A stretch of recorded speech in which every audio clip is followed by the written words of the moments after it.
ஒரு நண்பர் வந்து எனக்கு எப்பவுமே இப்போ நம்ம நாய்களுக்கு சாப்பாடு போடும்போது பிஸ்கெட்டு, பால் இதெல்லாம் வாங்கி குடுப்பாரு. அப்பப்போ வந்து வந்து குடுத்துட்டு போவாரு.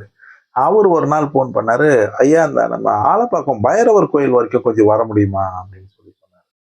வரேன்யா" அப்படின்னு சொல்லி சொன்னேன். ஆ என்ன அப்படின்னு சொல்லி பார்த்தோம்னா, அங்க பைரவர் கோயில்ல அன்னைக்கு வந்து பைரவருக்கு பூஜை நடத்துறாங்க.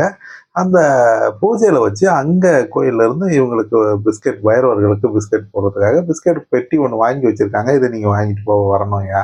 அவங்களுக்கு சாப்பாடு போடுறதுக்கு தண்ணி வைக்க பாத்திரம், இது எல்லாமே வாங்கி வச்சிருக்காங்க. அவங்க எனக்கு தர்றதுக்கு. நான் வரேன்யா அப்படின்னு சொல்லிட்டு இங்கிருந்து அங்க போனேன்.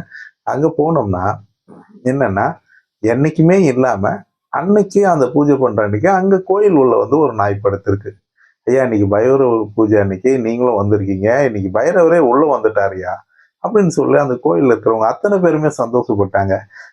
அந்த பைரவர அவங்க யாருமே விரட்டல. அந்த கோயில் உள்ளவே இருந்தது. அப்போ ரொம்ப சந்தோஷமா, நீங்க வந்த நாள்ல இன்னைக்கு பைரவரும் உள்ள வந்திருக்காரு. பைரவருக்கு நேரடியா பூஜை ஏத்துக்கிட்டாரு.